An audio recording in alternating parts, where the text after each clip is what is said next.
Green Bay hustle, grind it up. Hit the field, we don't bluff. Touchdown dances, feel the love.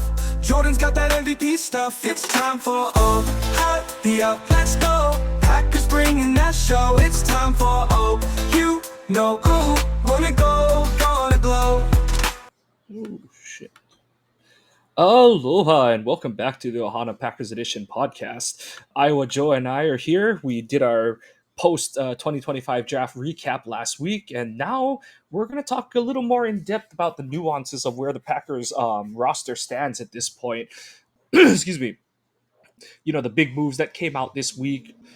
The Packers made the fifth-year option decisions on their their 2022 first round picks. A lot of twos there, extending the fifth-year option to Devontae Wyatt and declining it for Quay Walker. In the midst of this, Brian Gutekunst has continued to state that their expectation is to sign both players to some kind of extension and keep them for longer term. He didn't go into detail on what longer term refers to in terms, is that like couple years, 4 years, whatever. So, Joe, as it stands, how are we feeling about the decisions to give the fifth year to Devontae and excuse me, not extend it to Quay at this point? I really am kind of surprised about it because if any of it, I figured it would be the other way around, that they would pick up Quays and decline Wyatt's, or they would just flat out decline both of them and work out a deal like they did with Jordan Love. I Because really they've both produced about the same amount throughout their time with Green Bay, which is a hot and cold player. Still believe in Quay. I still think he's a solid player.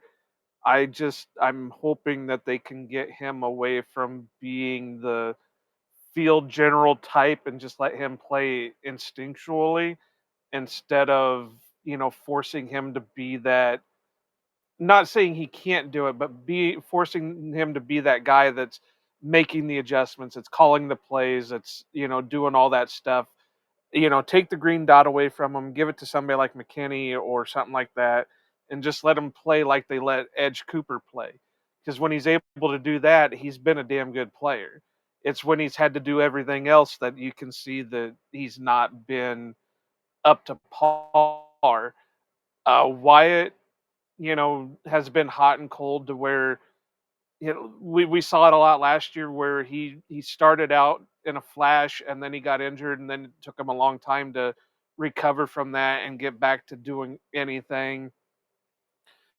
But right now, with the lack of uh, depth really on the defensive line, it's you've got to keep as many people as you can. So yeah, that's where I'm sitting with it. Yeah, I think on face value, it does kind of raise some eyebrows that they extended Wyatt and not Quay. But when you dive into the numbers, I do think from a pure number standpoint, it does make a little more sense why they would kind of balk a little bit. So for Quay, the number would have been 14,751,000 based on his playing time and production. So it scales up a certain way. So that's the number Quay would have been locked in for if he had signed the extension. Devontae is a shade under 14 million. And the reason I bring those two numbers up is if you look at the average contract amount that a player at either position makes, Quay, if he had signed the fifth-year option, he would be the sixth. One, two, three, four, five, six. He would be the seventh highest paid inside linebacker or off ball / inside linebacker in the NFL. Whereas Devontae at 14 is, or under 14 is, holy crud. They don't even have numbers. Hold on. So he would be the 26th highest. He will be the 26th highest player by his average per year. So in a sense, I think the way that the Packers are looking at it is they still maintain the ability to work out a longer term deal with both of them in terms of with with Devontae, they have the 5th year, so they already have a mechanism that he's under contract and they can work out an extension for him regardless. And then in Quay's case, they could extend either the franchise or transition tag. So, some people are like, oh, does this mean they don't like him a certain amount, blah, blah, blah, all that kind of stuff. You have to remember is they're already looking at what their numbers are for 2026. And I think if they had, Ken Ingalls did a thing where, and you can find this all on Over the Cap as well, but if they had extended the the 5th year options to both players, they'd be over the cap. I know Ken does his quote unquote effective salary cap and all that kind of stuff, but just bar none, they would be about 8 million over the cap if they had given Quay the extension. This way, they can go in, do the extension, do the funny money, scale the contract, all that kind of stuff. So I've seen some people even say that like, oh, we like you, but we don't like you. If you looked at the numbers, to me, it was pretty clear that they didn't want to put Quay on the 5th year. They would have preferred to do either like a 4 year that they could get out of within like 2 years kind of thing, or do something like the Love contract. And I think they're still working on it based on how their Gudikins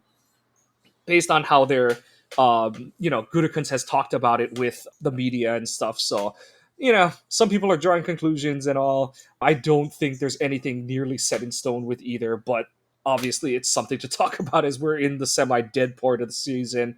But my whole stance on it is this 5th year option is merely a mechanism to an end, because the way teams look at it is, for the most part, it's like a situation with Rashawn where it's like, and at Rashawn, Jair, where it's like, we've drafted this guy in the first round, we really like him, we're going to keep him, and we're going to use the 5th year option as like I don't want to say a negotiating tool, but a way to lock a guy in for another year, but we totally intend to extend their contract beyond that 1 year, or through that 1 year. There's different ways you can do the contract. So long story I short, really see yeah, the option as similar to like a franchise tag or yeah, a exclusive rights tag, yeah, where it just gives you that one extra year to do yeah. whatever you've got to do with it.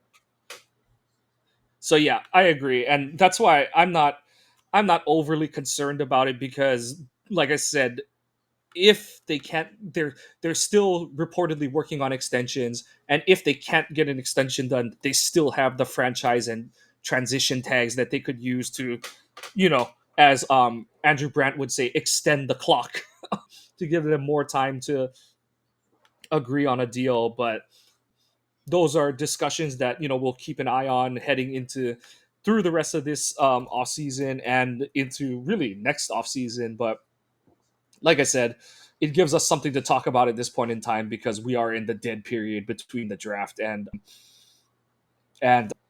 preseason. But on the other side of it, we also got an update regarding Jair Alexander, that after all the reports that it is done, there is no more to talk about. Both the team is done with Jair. Jair is frustrated and doesn't want to be here anymore. It now looks like the most likely outcome of this situation is Jair and the Packers would agree to some kind of restructure of his deal, and he will play 2025 with the Packers. Obviously, again, this is another one of those, until he's out there week 1, this saga is not over and such. But Joe, I think I know where you're going to go with this one, but how are you taking this most recent update regarding Jair Alexander and the Packers? This is the issue that I've had with not bloggers. I was going to copy with beat writers.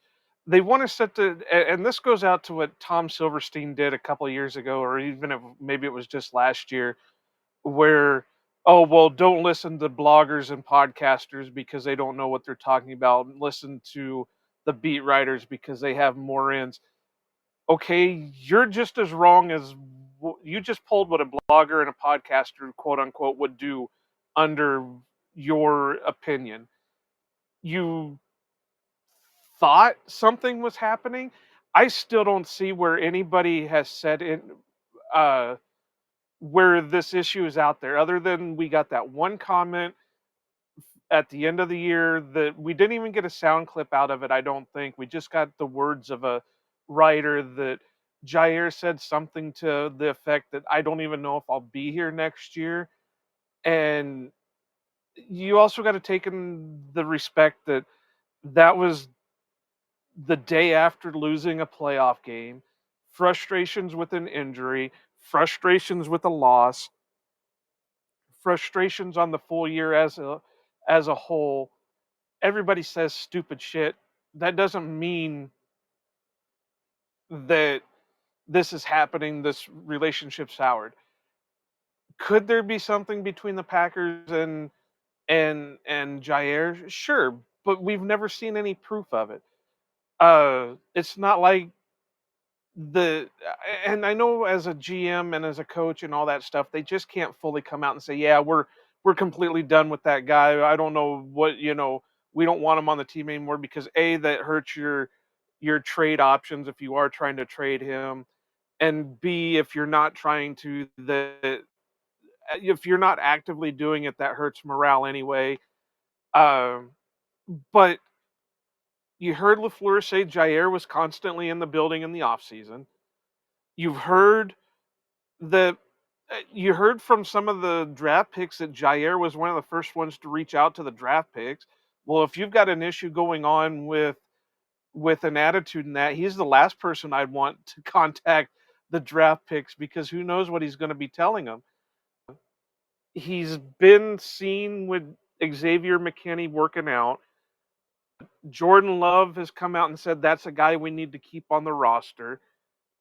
I I don't see where these beat writers have seen anything or heard anything different to the contrary of things. Where are we seeing that he's lost the locker room, where he's lost the confidence in the team and all that stuff? I don't understand it. I've been on the train that this year never made sense of cutting ties with him anyway. Next year made more sense just because of the cost saving. Yeah, there's a chance that after June 1st that they could do something, but I don't see it, because as we've said before, as we've talked about before, when healthy, when on the field, Jair Alexander is an all-pro player. He's just had some really bad luck with injuries the last couple years. So, and one of the things that shows that they're not really ready to move on from him, when they took a corner in the seventh round. If you'd think they were moving on from him, you'd think they would try to fill that hole with something more than a seventh rounder. Because I'm sorry, Nate Hobbs was a big free agent for him. I don't see Keyshawn Nixon being a number one. Is he a role player? Is he a solid player? Sure, but I don't see him being a true number one. I don't see Nate Hobbs being a true number one. I also don't fall in line with a lot of the other ones where I think they just signed him to a big contract to be a slot player. I do think they view him as an outside corner. So I think for the last few years they've been looking for a partner to put with Jair, and that's what Nate Hobbs is. Get Jair healthy, get him back, let him play, and if next year there's the same issues, then it's a lot easier to cut ties with him. Yeah, I agree. And like you've kind of either touched on or glossed over the main reasons for both of us having this this position, that it just never made sense for the team to want to move on. So the three big ones that I look at is one of the ones you brought up, that the locker room is still behind Jair. It's the most you've heard from the locker room standpoint is it was a tough year for him, frustrating. He's frustrated, and I don't think they even really took the he's frustrated, we're frustrated stance. It's more, most of the guys, especially in the DB room, you hear them just say, really sucks. You know how good of a player he is. We want him back. Like, it's been more of that tone. Like you said, the leader of this team, its quarterback has said, you want a guy like Jair back. Draft picks have stated it. Xavier McKinney, both in terms of working out with Jair and just flat out saying like, no, like you want that guy back out there with you, kind of thing.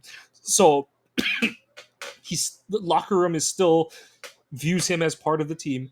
Jair himself has at no point just come out and said, I want to be traded. There has been no trade demand from his point of view. And That we've seen. We will give that we've them the seen. Right, benefit of right, the doubt that we've right, seen anything like that. right. And what I do think, and while some would say like, oh, that hurts leverage, what the Packers have done has hurt leverage more than Jair demanding a trade. Because at least demanding a trade, it gets more people interested in talking to you about a trade. Because if it's the we take calls about everyone stance that Gutekunst has repeated like a gazillion times since he took over as GM, other teams aren't going to break out their best offer because they're like, oh, like we'll call to do the legwork, but we're not going to put our best offer out there because we don't want to potentially hurt feelings if we're like, oh, we would trade our top corner, a draft pick, and whatever to get Jair if he really is available. But if it turns out like, oh, the Packers aren't even to the point; they're a point below putting out feelers, and it's other people putting the feelers out on the Packers, then those other teams are potentially screwing up their locker room because it's like, oh, like you called about trading me for a guy that his team didn't even really want to trade. Like, what the hell's up with that? So I think that's the nuance that a lot of people don't understand, that explicitly stating a guy is like looking for a trade does grease the wheels in a certain dynamic. And something to kind of go with you on that is, if what these beat writers are saying is true, where they're either going to trade him or cut him, then why is any team going to offer him anything if they know they can just pick him up in free agency when he's cut? Yep. Like it's yeah. And like I said, that's where it goes into the like Green Bay has like, if you wanted to get anything for him, and I had that long like 5 tweet post about like, if you're really moving on, just fucking do it at this point. Don't dance around it. And like I said, the part that honestly, from my point of view, that pissed me off a lot is as a Packers fan is when they were like, oh, that report came out that they're like, they're done with Jair, but they're concerned if he goes to a rival. And I'm like, if you're so dug in that the dude is toast, stand on business and just cut the guy or whatever. Like, if you're so convinced that he is done, what he potentially could do with another team should not at all factor into what you do in terms of your own team building. Like, to me, that's just cowardice from the Packers if that is in either way swinging their decision making. Like, if you've been so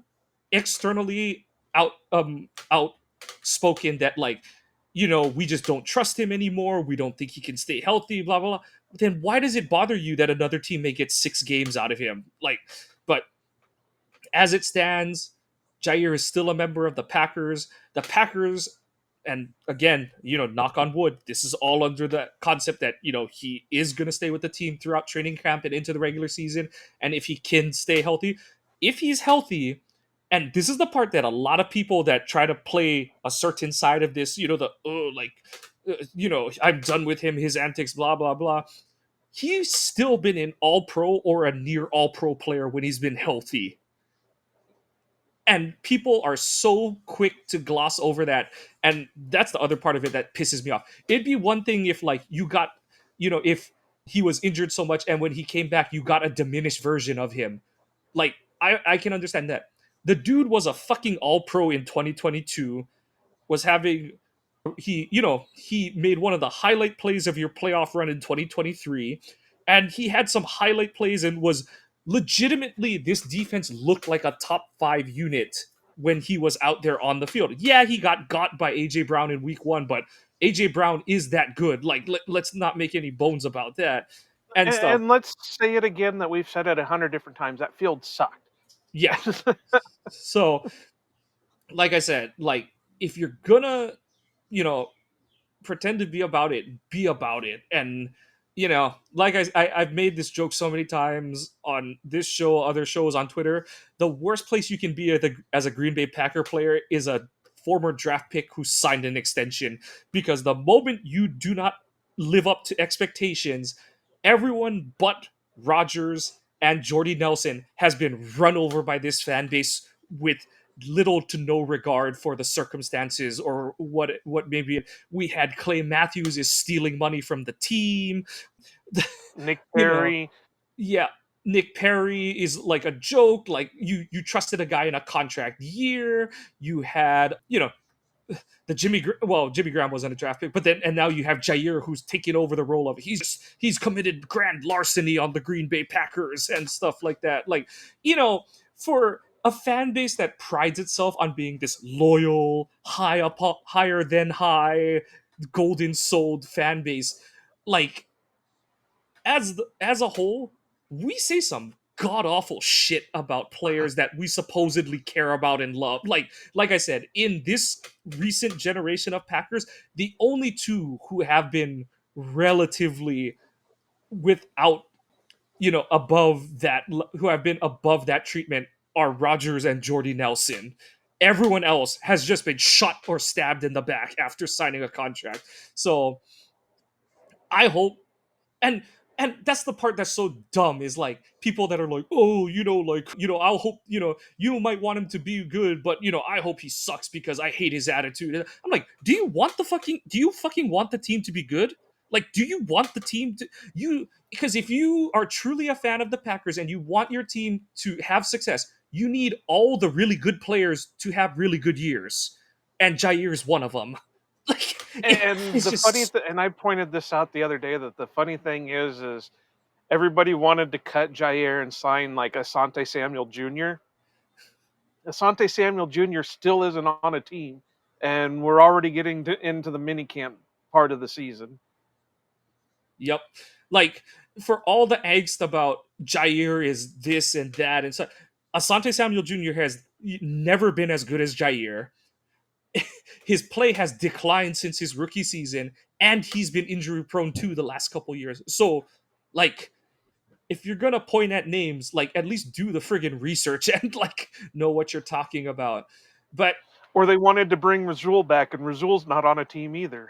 yeah, and like, love Razul, but he's on the other side of 30 at this point. Like, if you're older than your number and your number's in the 30s, like, you are old by NFL standards at this point.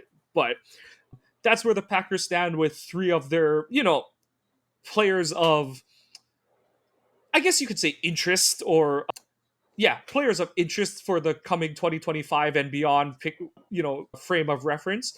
But heading into 2025 itself, we talked only about the draft picks last week, but Joe and I, we're searching high and wide for topics of discussion in the coming weeks, and one of the things we said we would talk about today is who are the players on the roster bubble as it stands coming out of the draft. The Packers made 8 picks. A lot of them seem to fit into a lot of potential needs or areas that could be upgraded upon. And let's just kind of go into those position rooms and how those shake out a little bit. So I know we kind of did the wide receiver room last week with regards to the draft class already. So, like we said, you take Golden and Savion, both day one and day two picks. So they're making the roster unless something so heinous or unfortunate, i.e., a bad injury occurs. Christian is, I know the reports are that his rehab is going very well, blah blah blah, all that kind of stuff. He still tore his ACL in January. Like, he is, if he does not start the season on PUP, like, he is going to be investigated by the NFL every day of the season to see what he did. Yeah, we can joke about it, but we're also serious that, like, they're going to put him under multiple microscopes to find out what the fuck he did to his knee to get back on the field in such rapid succession, because he would be lapping the Adrian Peterson alien recovery timeline. And then, likely locks are Dobbs, Reed, and then Wicks is in the should be but maybe category. And then after that, it's Melton, Miko Hardman, Malik Heath, and then the former street free agents UDFA type. So like I said, I know we kept it pretty tight, or we really went in on that one, but like we said, we do expect that if they keep five, it's going to be the two draft picks, Reed, Dobbs, and Wicks. Wicks. We do want to see him play this preseason. I Joe brought that up last preseason. I was okay with it, but I do think he should play a little more this preseason, given what he went through last year. Moving around the room, O line. So they took Anthony Belton, they took John John Williams. Williams. I don't know why I'm struggling with that. Like you kind of joked last week on the draft review, like it should for those of us who love the movies and soundtracks, that one should roll right off the tongue there. But who do you think is on the bubble for the O line room going into this season?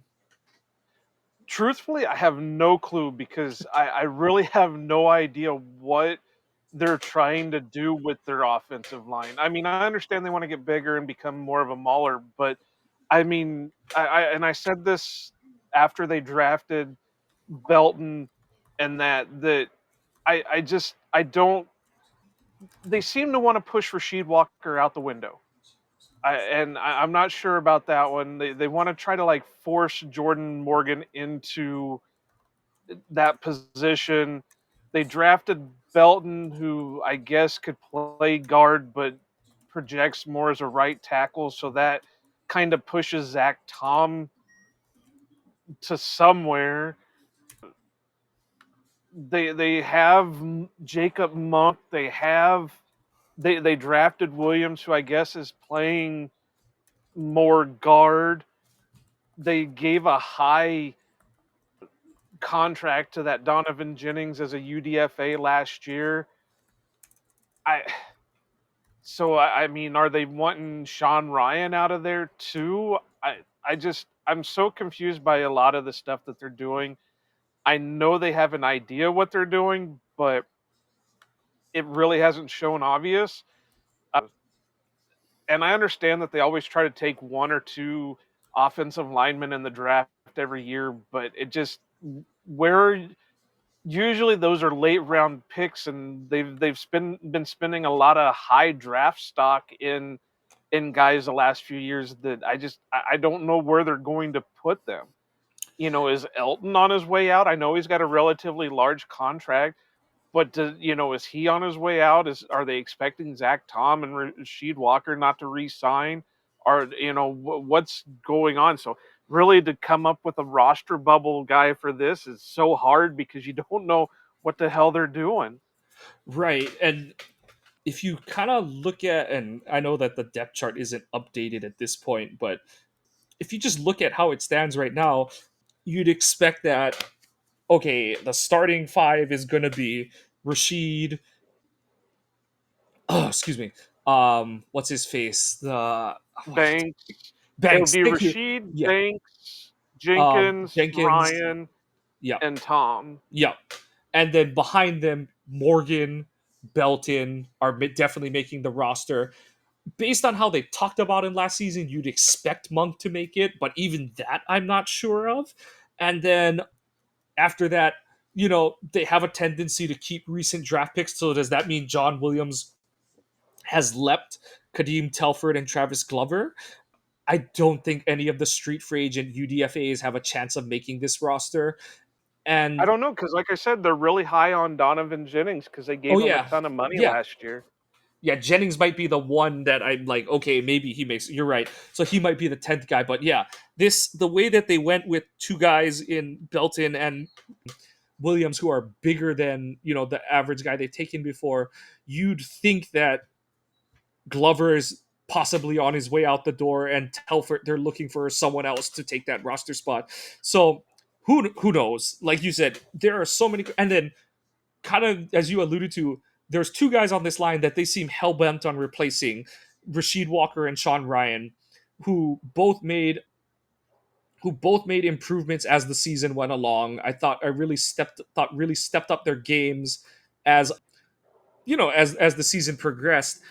But they're both also in contract years this season, and on top of that, you've got to extend Zach Tom at some point this season. So, you don't want to replace three starters, but also replacing two starters is not that great of a thing either. So it's like, and so you're already, and that's the thing is you're already replacing one by putting Banks in there, and technically, Jenkins I know has played center and stuff. So you've already got moving pieces. So are you going to go through two seasons in a row where you're just in a sense willfully changing up your starting O line? And obviously, the best surprise for Packers fans is one of Jordan Morgan or Anthony Belton just is like takes the left tackle spot from Rasheed Walker and is just like, this is my starting spot, and that we have answered the question on who is the left tackle for the next decade, kind of thing. Like that would be the absolute best case scenario for the Packers moving forward. But I don't think that's anywhere near a foregone conclusion or likely of happening. And yeah, so the team has kept like 9 or 10 offensive linemen. So like I said, you've got the starting five. I do expect definitely Belton, probably Monk, definitely Morgan to be kept. So you're at 8 there. And then it's like you said, like, are they looking at the guys who they drafted or played last year? And that's Glover and Telford. Do they side with Williams, who's the better athlete and kind of in a sense fits their type of draft pick recently? The college left tackle who's athletic but isn't NFL sized and stuff. But yeah, I I know. think Telfert's gone. I don't think he showed enough when he needed to play. So I think you can throw his name out the window. Glover, I don't know, because if you go by old standards, he doesn't match the Packers' normal thresholds. But now, if you go by what they did this year in the draft, he matches them perfectly. So because he's basically, I'd have to look, but I think him and Belton are basically the same size. So I let's see if I can find it real quick. Belton is like a million times better athlete, though. Glover is 6'6", 317, and uh, Belton is 6'6", 335. So Belton's way heavier. So, but you can't say that about Glover because they were playing Glover out of position. They were trying to put him in as guard, and I he couldn't do guard, but I think he could be a solid tackle. But who knows? I got to think Telfert's gone. And I think it'll come down to who plays better during the preseason, whether it's Glover, Jennings, or Williams or Monk. It'll come down to those four because I don't see them part unless they pull off a trade of somebody during cutdowns. I don't know. That's why I Yeah. said offensive line, even though we've got a great starting set, the rest of it is just a mess because they've it's like that they're oversaturated. We wanted solid depth, but now they're oversaturated in starters. So who do you put into where? And I know some people are going to do the like, oh, shouldn't they use that as like trade ammo and stuff like that? If last season and the playoffs didn't teach you anything, the Packers are not trading starting linemen unless they get the King's bounty in return for trading those guys. Like you saw how fast they were down a guard, a center, and all that kind of stuff in that playoff game. And I know that's not the norm, but that's the thing is like you have to account for the worst of circumstances. And I don't think they're gonna bring back. Oh shoot, what's his face? I don't think Dillard is coming back, and I don't Oh think yeah, they're going he's to look. gone. I don't think they're looking for a vet starter. I think in a way, they've got that because hypothetically, your vet experience starter is if like Morgan beats out Rashid for the if Morgan or Belton beats out Rashid for the starting spot, and then Rashid is your swing tackle kind of thing. I think they're going for it for the the the the experienced backup in the quote unquote in the aggregate by, if the guys they're hoping are in the wings take those starting spots, then you kind of get that experienced backup in the aggregate. But yeah, these are all things that will, like I said, we're trying to have some discussion about it now, but a lot of these questions are going to need to be answered with regards to, who's doing what in training camp. Has Morgan, I know training camp won't really answer it, but is he getting the first team snaps at left tackle? Is Belton getting first team snaps anywhere on the offensive line? Like, I do think that'll answer a lot of questions. Moving on to the next position group. Okay, so this one is going to be a little weird because to I feel like to have the discussion, you have to link the defensive ends with the defensive tackles because you almost have to just talk about the whole D line as a whole. And that said, I'm going to make the call that Colin Oliver he's going to be counted as a. I know that they said he's going to be a designated pass rusher. This is your before and after story. Prepare for an incredible career in nursing. At Southeastern College, experience expert hands-on training. Learn real-world skills in our professional lab and simulated settings.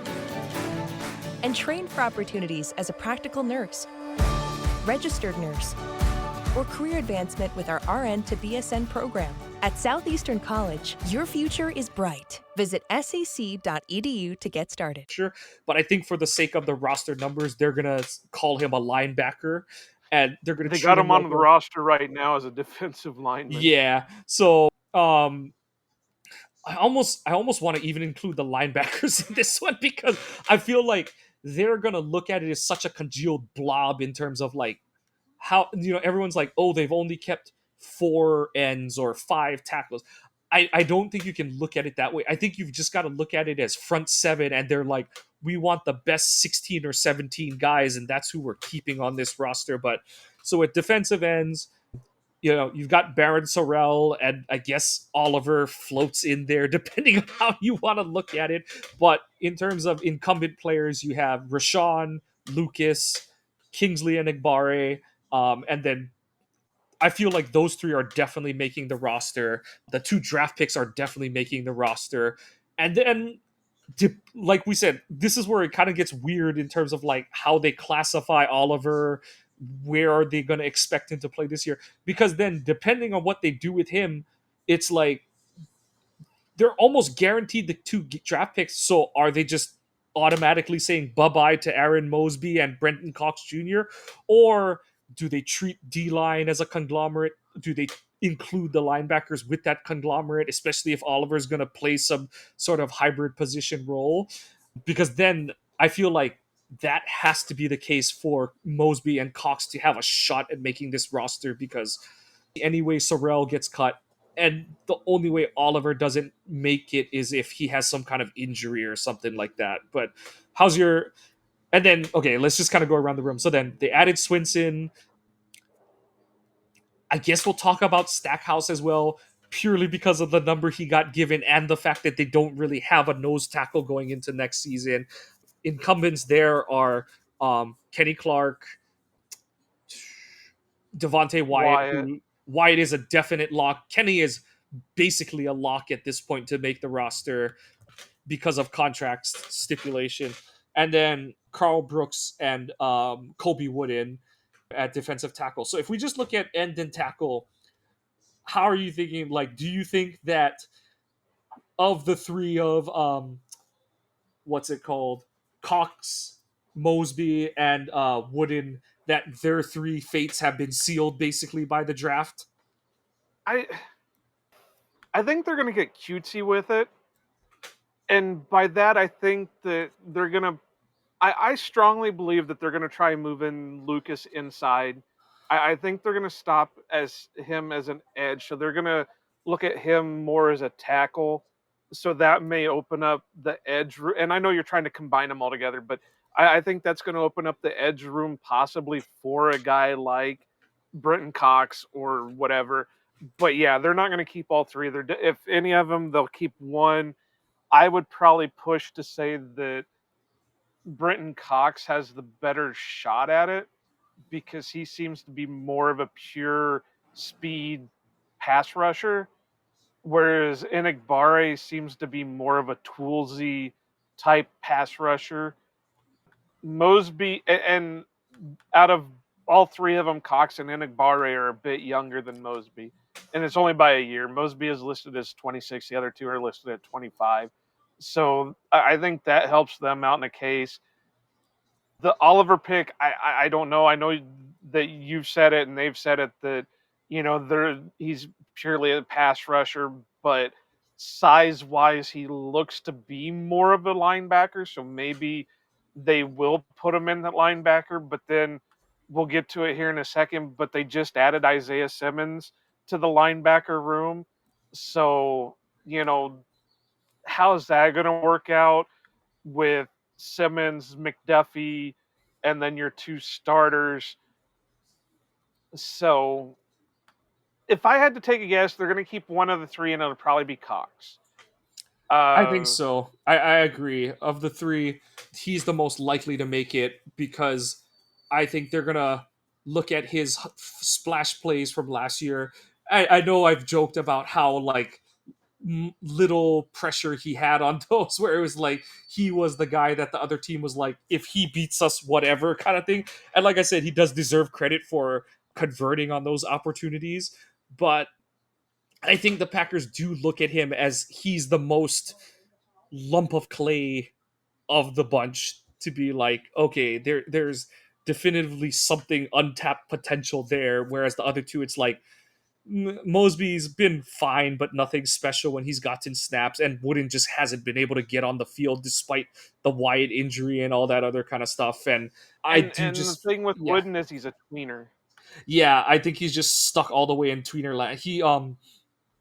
He feels like Mike Montgomery, who they drafted, I think, in '08, and then he made the team as a rookie, got cut, and then came back to be on the Super Bowl roster and stuff like that, but just never really fit the system and stuff. And he feels like Wooden feels like that kind of player where, he'll have a splash play every now and then, but he just can't find a home in, and which is a little damning because we've seen happily find roles for so many different guys in this defense. And if you're a guy that Halfley can't with his like kind of whiz brain find a role for, that's you're just kind of shit out of luck at that point. And then to move it back, so we've kind of decided, yeah, probably agree that Cox is the one out of that room to get a shot at coming back next year. Second level of the defense of the linebacker room, so you've got the two locks are Quay and Edge Cooper. McDuffie is, I think, for all intents and purposes, a lock because of the contract he just signed. And then Tyron Hopper, who I can't see them giving up on in year two as a former third round pick. And then where this one gets a little murky is before the draft, I would have said that Christian Welch has a decent shot to make the roster this season, even with McDuffie signing his contract. But with with what's it called, the drafting of Oliver, I'm a little hesitant now to give good odds to Welch making the roster. Like I said, if it was Hopper's third or fourth season, I could see him beating him out for that spot, but I can't see them giving up on a third round pick in year two. And and then McDuffie just got that contract that's like, you saw different guys call it like a pseudo starter contract for the like the term and the number that he signed for. So what do you think? And then that's not even considering the Isaiah Simmons of the room, which I almost forgot as I scrolled past his name on Over the Cap right now. So what's the linebacker room looking like for you at this point? Depending on what they do for wide receiver and the offensive and defensive line, there is a way that they could keep all six of them. And because of the whole special teams play, I don't see. I mean, it's possible, but I don't see a world that Christian Welch re-signs with the Packers if it's not thing that they're saying you're going to make the team because we liked what you did last year. Hopper, yeah, I don't know if they can cut ties with him yet, or maybe it's one of those that they hope that they can float him through to the practice squad.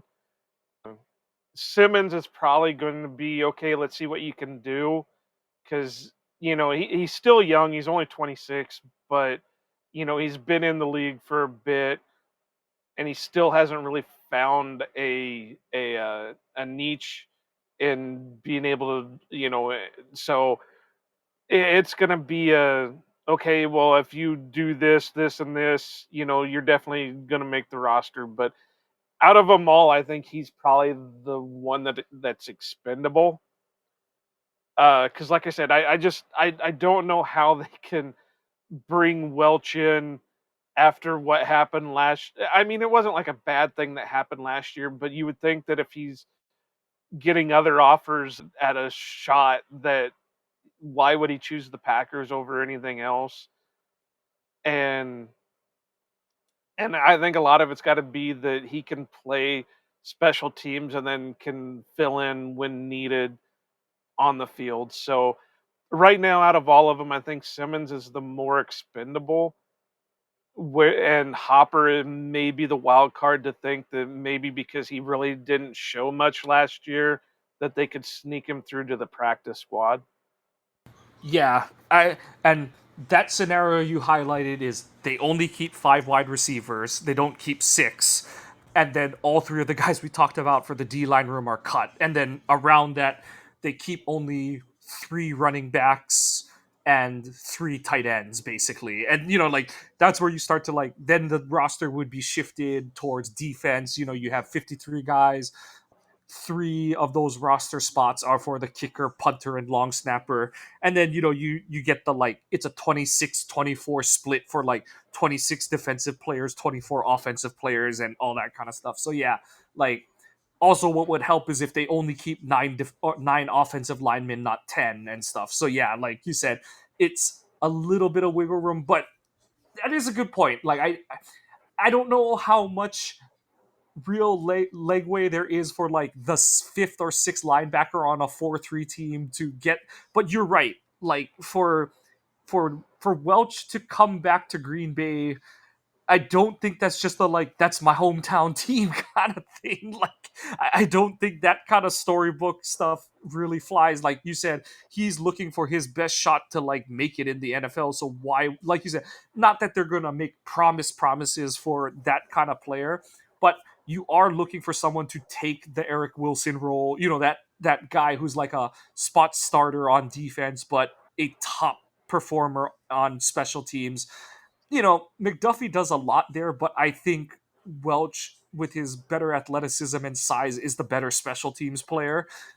And Quay's not going to play special team. You don't want him or Cooper playing special teams at this point. You can't risk injury there. And then yeah, so it's Welch's, like you said, I don't think they would break out or break away from Hopper unless, yeah, there's an injury or they think they can sneak him through on waivers to the practice squad. But I agree, he's back, with the, we see you as a potential captain of our special teams with the potential to grow into a role on defense. And it really does, it does the whole situation really does make you scratch your head on why they didn't just keep him last offseason. It really does kind of make you wonder was he supposed to come back to the practice squad but Denver scooped him up kind of thing, or Baltimore or whatever scooped him up. So yeah, it raises so many questions and stuff, but yeah, it's kind of what happened there. And then in the secondary, I'm not going to draw too many. They didn't draft anyone of supreme, consequence in the cornerback or safety room. Well, they didn't draft the safety, and then they only took Michael Robinson in the 7th round. So it's really just Jair or question mark in that regard. And then in the safety room, I mostly think that yeah, they're gonna stick with what they've got there because it's kind of all right, you've got obviously Xavier, Bullard, Evan Williams, and then probably Kitana Oladapo is going to make it. And then after that, I just don't even know who the fifth safety could or would be at this point. Feel free to correct me if you've got one in mind, but I don't. And then in the I cornerback room, honestly, I haven't seen any news out of it yet, but there's a couple of guys that they brought in for the rookie training camp or rookie mining camp that was making some waves. So there, uh, there's Kazir, quote, Bugs Brown, who is like a massive man at safety. And then I've heard good things about Jonathan Baldwin out of UNLV. So, I mean, there's a possibility out of those guys that can come in. They do have Tyron Herring out of Delaware on roster as an undrafted free agent. So that could be, but you've pointed it out that Gutekunst has said all offseason that they like the guys in the room. They just need to add more depth there.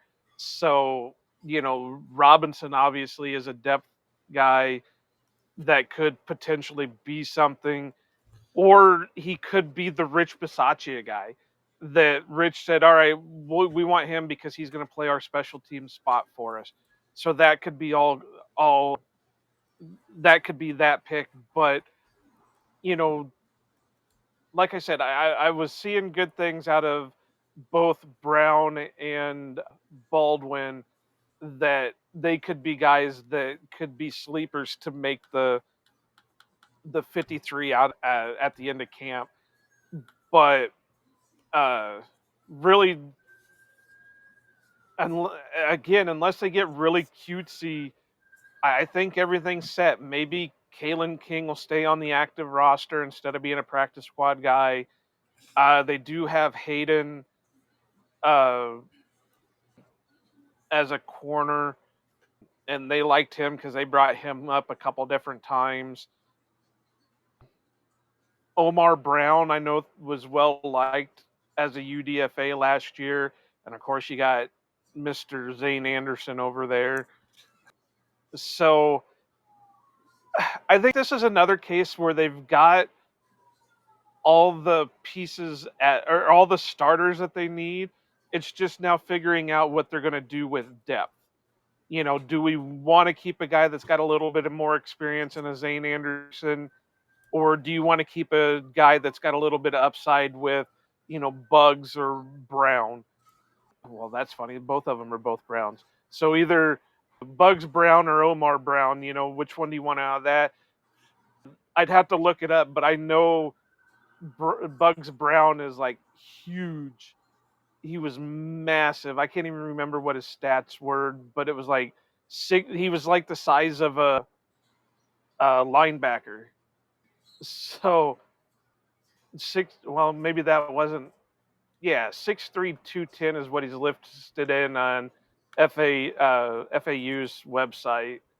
So, who knows? But again, just to go back to my point, they've got the starting pieces. It's just trying to figure out what their depth is going to look like. And can somebody finally please beat out Zane Anderson? oh yeah, I know. We'll find out, the international man of mystery.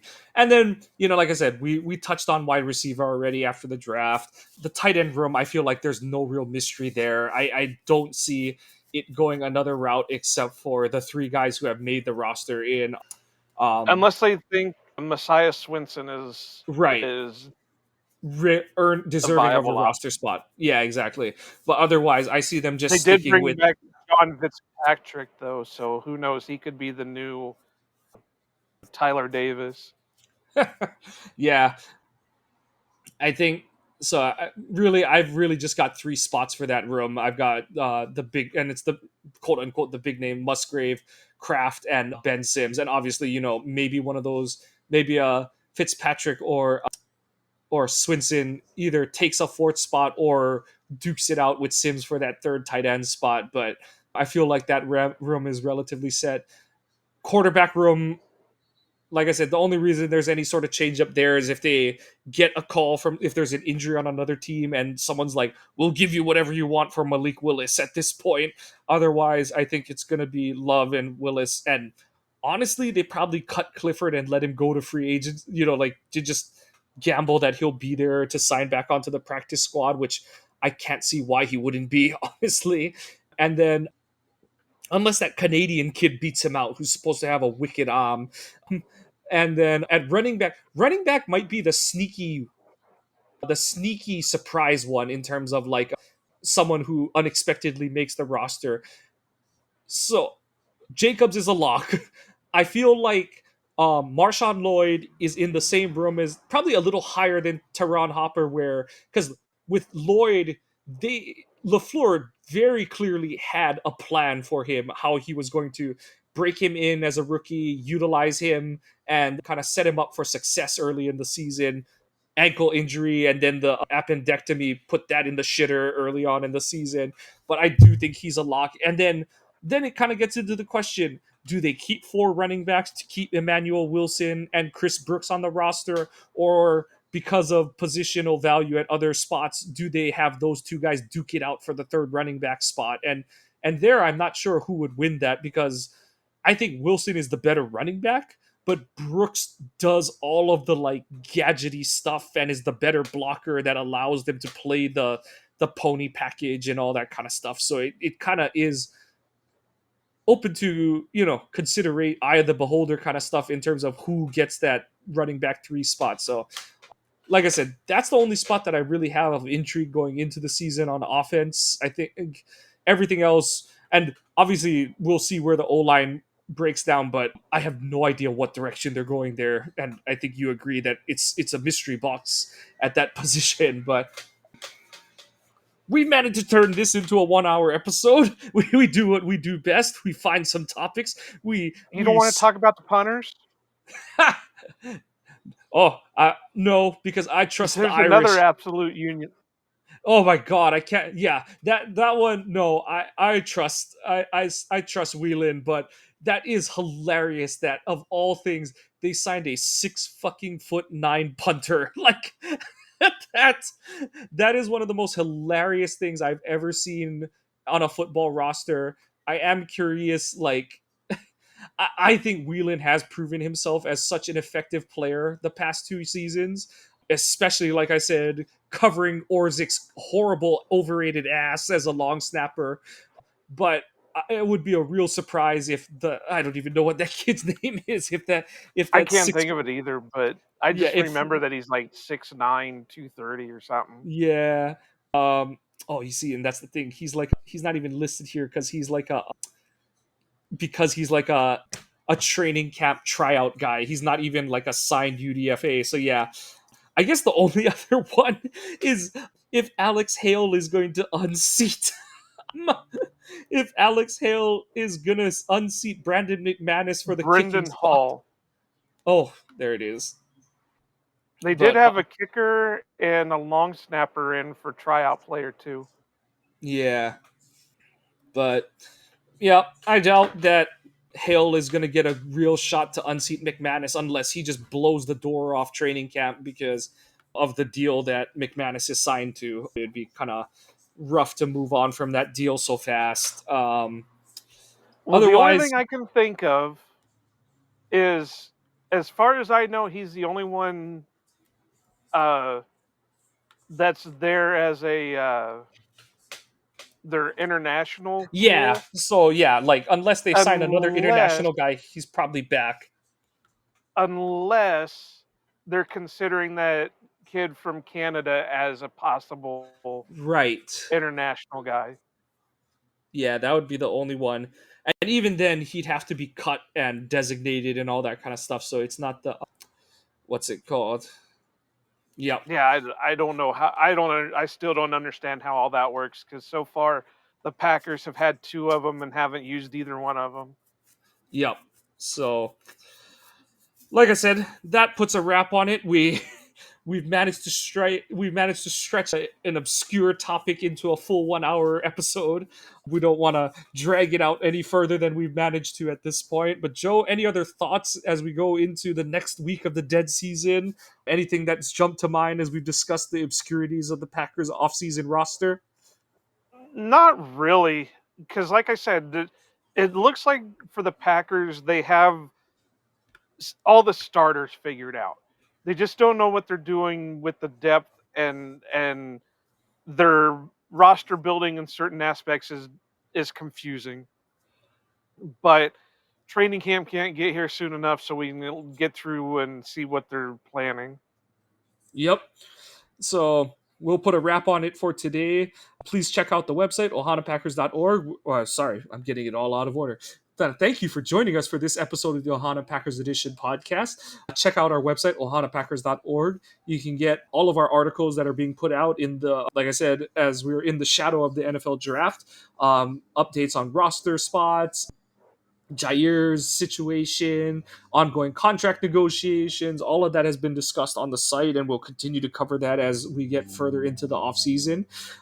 Check out the shop there, buy merch, support the channel. I don't think Joe has replaced all of the equipment that walked off on its own while he was in Green Bay for the draft yet, so please continue to buy merch to allow Joe to reconcile and replace what he has lost over the trip to the draft, and support us in our endeavors to make it to some games and be able to do some live correspondence of a sort in that regard. Follow the podcast on all of your social medias at Ohana_Packers on Twitter, at Ohana Packers Edition on Instagram, Ohana Packers Edition on Facebook, and then you can find the two of us on Blue Sky individually as opposed to a singular account for the podcast itself.